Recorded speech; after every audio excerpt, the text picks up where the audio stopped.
यही है ना बीपीएल की फुल फॉर्म, तो तुम्हारा राशन मिलेगा। लेकिन हमारे गेट पे क्या लिखा होना चाहिए, हम इस देश के शासक हैं, कि बाबा साहब की हर एक तमन्ना उस दिन पूरी हो जाएगी। अगली पंक्ति में देखता हूं कि आप अपने प्रतिनिधित्व को लेकर कितने उत्साहित हो, कि बाबा साहब की हर एक तमन्ना उस दिन पूरी हो जाएगी जिस दिन पूरे भारत में सरकार तुम्हारी आएगी। कि बाबा साहब की हर एक तमन्ना उस दिन पूरी हो जाएगी जिस दिन पूरे भारत में सरकार तुम्हारी आएगी। पाखंड चूरपुट में पूरा भारत जब नीला नीला चमकेगा, अरे पाखंड चूरपुट में पूरा भारत जब नीला नीला चमकेगा, तभी तैयार हो, तभी तैयार हो, तभी तैयार हो। ये फोटो मेरे भीमराव की, ये फोटो मेरे भीमराव की, ये फोटो हम सबके भीमराव की इन सारे लोगों पे छप जाएगी। जय भीम, जय भारत, जय मूल्यवासी, जय संविधान। कि बहुत ही क्रांतिकारी ओजस्वी बहुजन कवि भाई दिनेश प्रधान, इतनी सी तालियों से इन्हें मंच से विदा मत कीजिए।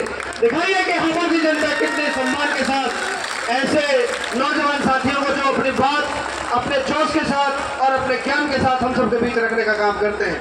बाबा रामचरण बोध, संदीप भाई और नीरज जी से मेरा अनुरोध है कि दिनेश प्रधान जी का पंचशील पटका देकर का अभिवादन करें। और बहुत समय की बाध्यता आ रही है, इसके बावजूद भी जो क्रांतिकारी साथी हैं उनको मंच पर लाना भी जरूरी होता है। मैं 2 मिनट का समय देना चाहूंगा राष्ट्रीय प्रचारक बाम से श्रद्धेय गीता पैट्रिक मैडम को, वो जल्द से जल्द आए और मंच पर 2 मिनट में। बहुत बहुत धन्यवाद संचालक महोदय। आज 6 दिसंबर डॉक्टर बाबा साहब अम्बेडकर का महापरिनिर्वाण दिन है और इस पे 2 विषय दिए गए हुए और एक गंभीर चर्चा है ये, क्योंकि महापरिनिर्वाण दिन होता है और आज के दिन ही डॉक्टर बाबा साहब अम्बेडकर की डेथ हुई थी। उस दिन की बात है जब नानक रत्तूचंद जी काम कर रहे थे और डॉक्टर बाबा साहब अम्बेडकर उनको घर जाना नहीं देना चाहते थे और डॉक्टर बाबा साहब अम्बेडकर ने नानक रत्तूचंद से कहा था कि आज आप घर मत जाओ, आज कुछ काम कर लो। लेकिन उनको कुछ ज़रूरी काम आने की वजह से उन्होंने फैमिली का प्रॉब्लम बता के वो 12 बजे के बाद अपने घर चले गए थे। जब वो घर जा ही रहे थे तो रास्ते में उनकी साइकिल पंचर हो गई।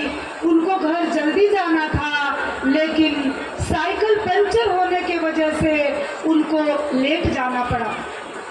और जब सुबह गए बाबा साहब अम्बेडकर के ड्राइवर तो उन्होंने बताया कि आप चलिए, डॉक्टर बाबा साहब अम्बेडकर ने आपको इसी अवस्था में बुलाया है जबकि रत्तूचंद सो रहे थे।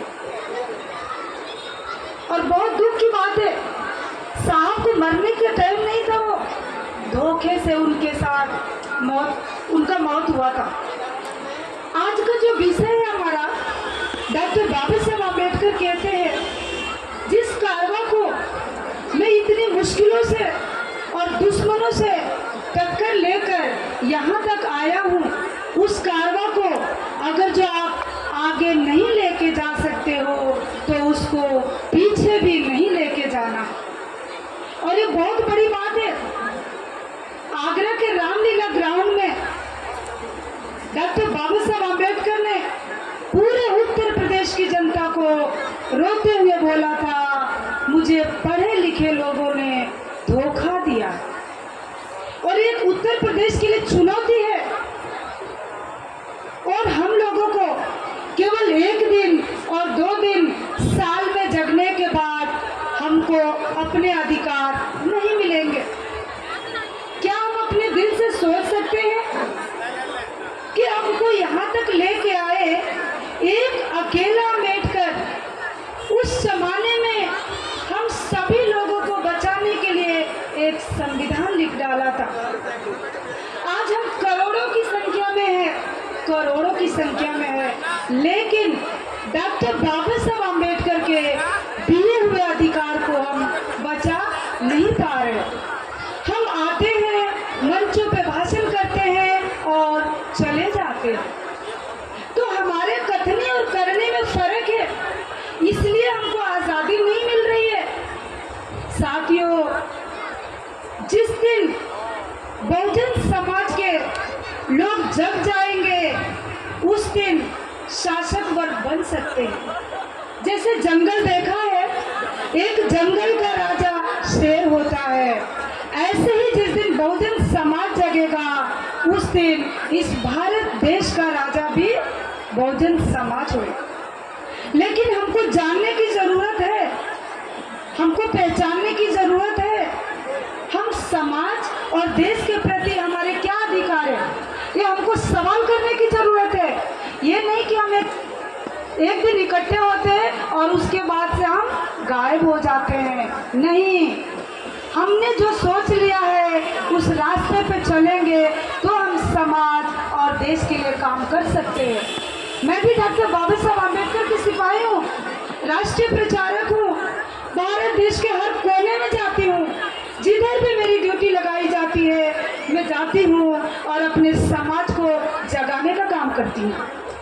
मैंने इस धरातल से, इस समुद्र से लेके हिमालय की चोटी, चाइना के बॉर्डर तक जाके डॉक्टर बाबा साहब आम्बेडकर के बताए हुए हर एक अधिकार को उन लोगों तक बताने का काम करती हूँ। 4 दिन पहले मैं उत्तरकाशी में थी और उस दिन उत्तरकाशी में चिनाई सोड में 41 मजदूर फंस गए थे और कितनी मुश्किलों से उनको निकाला गया है कि हम बता नहीं सकते हैं। वो 16-17 दिन उस गुफा के अंदर थे। साथियों, आप सोचो, आपको एक कमरे में बंद कर दिया जाता है तो कैसे लगता है। वो हमारे मूल निवासी बहुजन समाज है और उसको निकालने के लिए अमेरिका का जो कर्नल स्पेशलिस्ट होते हैं उसको सहायता लेके हमारे उन 41 मजदूरों को निकाला गया। तो साथियों, मैं ज़्यादा नहीं बोलूँगी और मैं एक बात कह के जाऊँगी कि हम लोग जितने टुकड़ों में बटे रहेंगे हम कभी आज़ाद नहीं हो सकते हैं। मेरे को डर लगता है, मैं जब इस राज्य में उस राज्य में होती हूँ तो कई बार मुझे डर लगता है कहीं ऐसा ना हो कि हम आने वाले टाइम में अपने बच्चों को ऐसे गुलाम कर दे कि वो कभी जीवन में आज़ाद भी नहीं हो सके, क्योंकि हमारे सभी अधिकार खत्म किए जा रहे हैं और हम चुपचाप देखते जा रहे हैं। तो साथियों, अभी आपको वक्त है जगने का और देश और समाज और संविधान को बचाने का। तो मैं इस मौके पे ज़्यादा नहीं बोलूँगी, आप लोगों ने मेरी बात ध्यानपूर्वक सुनी, इसके लिए धन्यवाद, आभार। जय भीम, जय भीम। बहुत बहुत साधुवाद। मैं बेबी मैडम, मिथिलेश मैडम और सपना मैडम से अनुरोध करूंगा कि वो उनको गीता पैट्रिक जी को पंचशील पटका देकर के अभिवादन करें। इसी कड़ी में हमारे बीच में भंते धमकीर्ति जी मौजूद है। मैं बड़े ही आदर के साथ उनको 2 मिनट के लिए उन्होंने आग्रह किया है, तो वो मंच पर आए।